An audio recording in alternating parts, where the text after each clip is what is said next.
अस्सलाम वालेकुम। आज इस वीडियो में हमारा टॉपिक है FEC first year math exercise 4.2 question number 15 करने जा रहे हैं। बहुत इजी सवाल है। सवाल हल करने से पहले सवाल को रीड करते हैं, समझते हैं क्या रिक्वायर है और क्या गिवन है। तो सवाल है फॉरवर्ड वैल्यू ऑफ एन, यानी सबसे पहले हमें जो रिक्वायर है वो हमने एन की वैल्यू फाइंड करनी है और a की power n plus one plus b की power n plus one divide by a n plus b n is the arithmetic means between a and b। a and b के बीच में ये arithmetic means है where a and b are not zero, जहाँ पे a और b की value यानी a और b नॉट जीरो, जीरो नहीं है। तो इस सवाल को हम कैसे हल करेंगे, आते हैं सॉल्यूशन की तरफ। सबसे पहले लिखते हैं सॉल्यूशन, उसके बाद हम लिखते हैं कि लेट द ए एम से मुराद arithmetic means between A and B is, A and B के बीच में जो अरिथमेटिक मीन्स है वो कौन सा है, वो हमारे पास ये है। ये अभी मैंने लिखना है, यानी ए एम इक्वल ए की N plus one plus B N plus one divide by A की पावर एन प्लस बी की पावर एन। ये है, ये हमारे पास क्या हो जाएगा, इक्वेशन 1 हो जाएगा। उसके बाद हमारे पास क्या है, but A M between A and B. A और बी में ए एम दोबारा हम लिखेंगे और वो हम लिखेंगे कि ए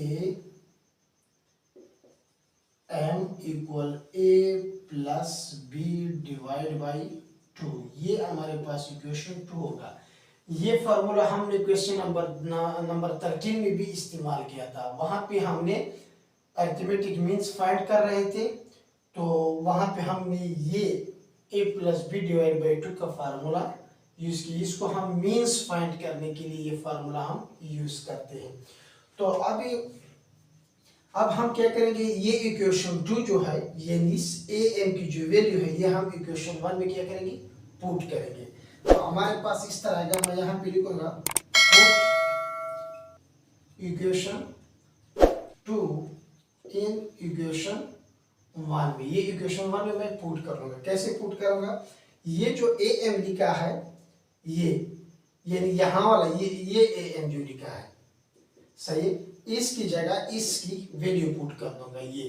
तो मेरे पास आ जाएगा a plus B divide by 2 equal बाकी सारा पोर्शन ये आ जाएगा, यानी a की power n plus 1 plus b की power n plus 1 divide by a n plus b n, यहाँ तक आ जाएगा।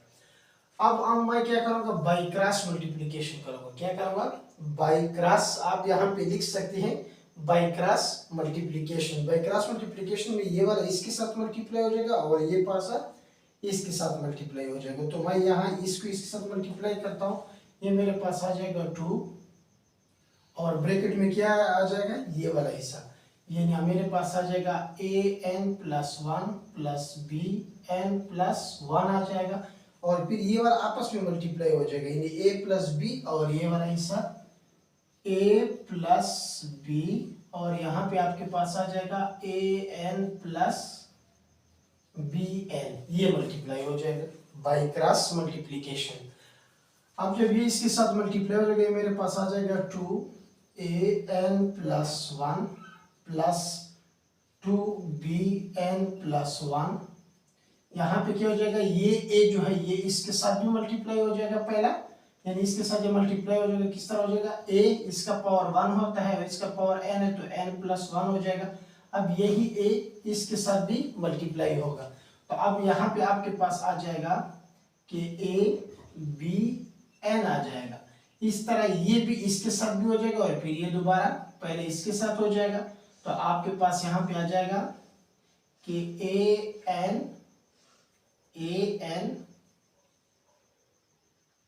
की पावर n और ये b आ जाएगा, ये दोनों मल्टीप्लाई हो जाएगी, फिर ये b इसके साथ भी हो जाएगी, यानी यहाँ पे आपके पास हो जाएगा b, इसका पावर 1 है और इसका पावर n है, तो n प्लस 1 हो जाएगा, n प्लस कितना हो जाएगा 1 हो जाएगा। अब आपने लाइक टर्म को एक साइड पे करना है और अनलाइक टर्म को एक साइड पे करना है। लाइक टर्म वो होते हैं, आपने ये लाइक और अनलाइक टर्म के बारे में 5, 6, 7, 8 क्लास में भी पढ़ा होगा कि जिसके वेरिएबल और पावर सेम होते हैं वो लाइक टर्म होते हैं, उनको हम प्लस भी कर सकते हैं और सब्ट्रैक्ट भी कर सकते हैं।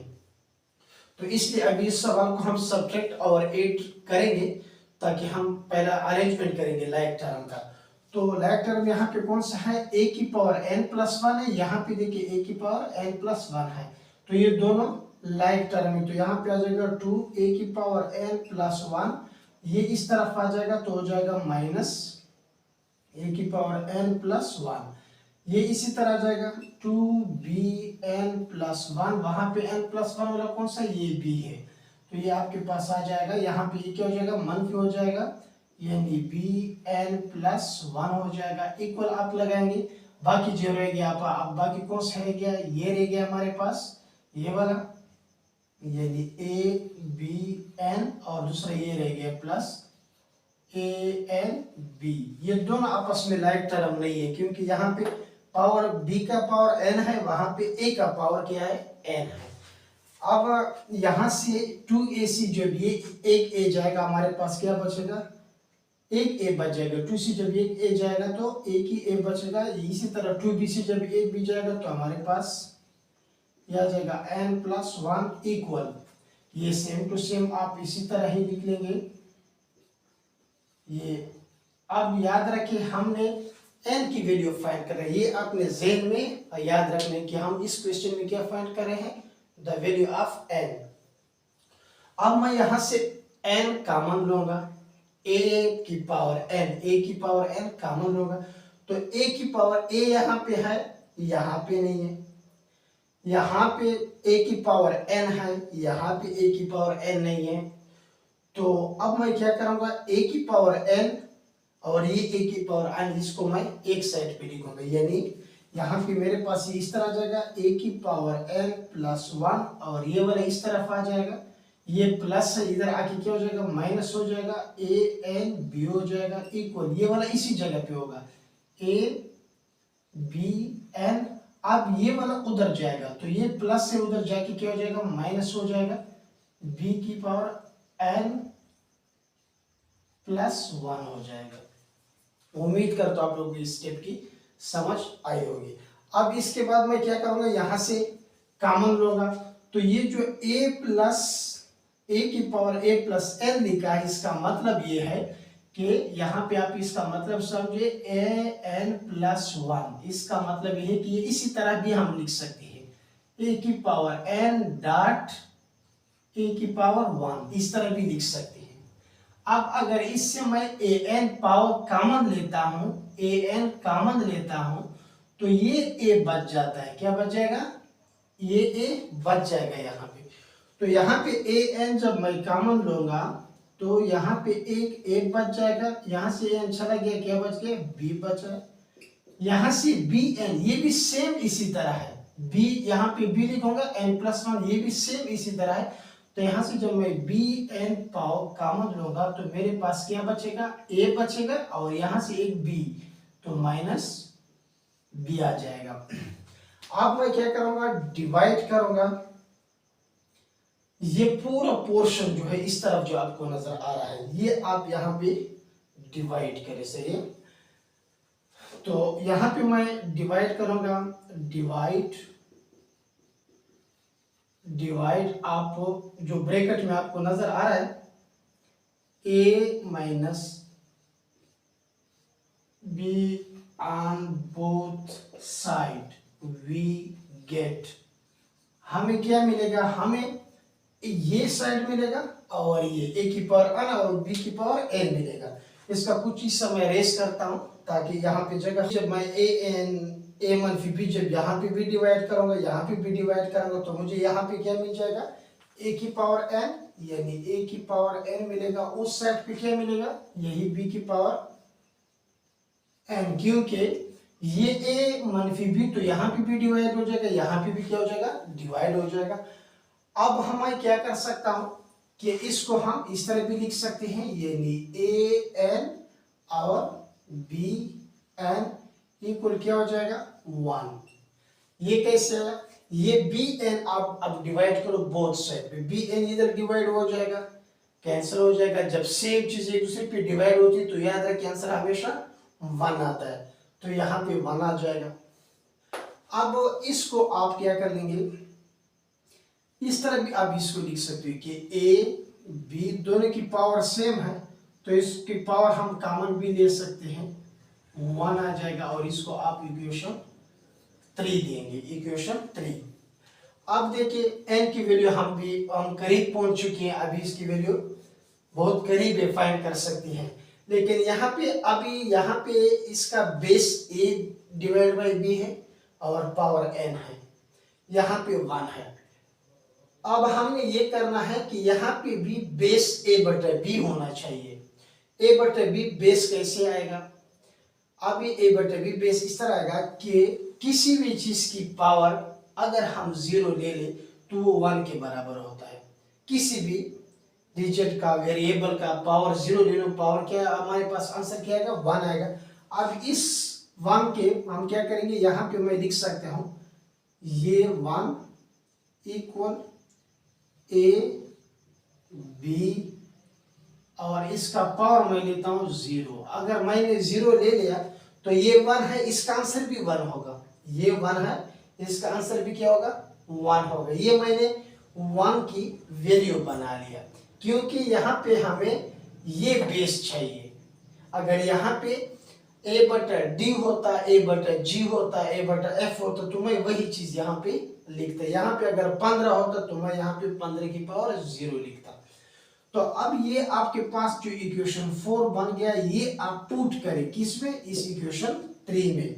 तो यहाँ पे आप पुट करें कि पुट इक्वेशन 4 इन इक्वेशन 3 में, तो ये तो इसी जगह पे आ जाएगा, a b, ये देखो ये इसी जगह पे आ जाएगा, और इस 1 की जगह पे ये आ जाएगा जो हमने इसके लिए बनाया है। तो आपके पास आ जाएगा a और देखिए b और पावर क्या आ जाएगा, 0। अभी किसी भी चीज के पावर अगर हम 0 ले तो वो 1 के बराबर होता है। आप देखो कंपेयर क्या हो जाएगा, हमारे पास कौन सी चीज सेम है, बेस सेम है, तो कंपेयर पावर करेंगे हम, क्या करेंगे, कंपेयर पावर। तो यानी n की वैल्यू हमारे पास इस क्वेश्चन में क्या आना चाहिए, 0 है। याद रखिए उस सवाल में ये लिखा था कि a and b are not 0, n का तो हम फाइंड कर रहे थे, तो इस सवाल में हमारे पास n की वैल्यू क्या है, 0 है। उम्मीद करता हूं आप लोगों को सवाल की समझ आए। फिर भी अगर कोई मसला आपके साथ पेश हुआ तो आप वो कमेंट के जरिए हमारे साथ शेयर करिए। Okay, thank you so much.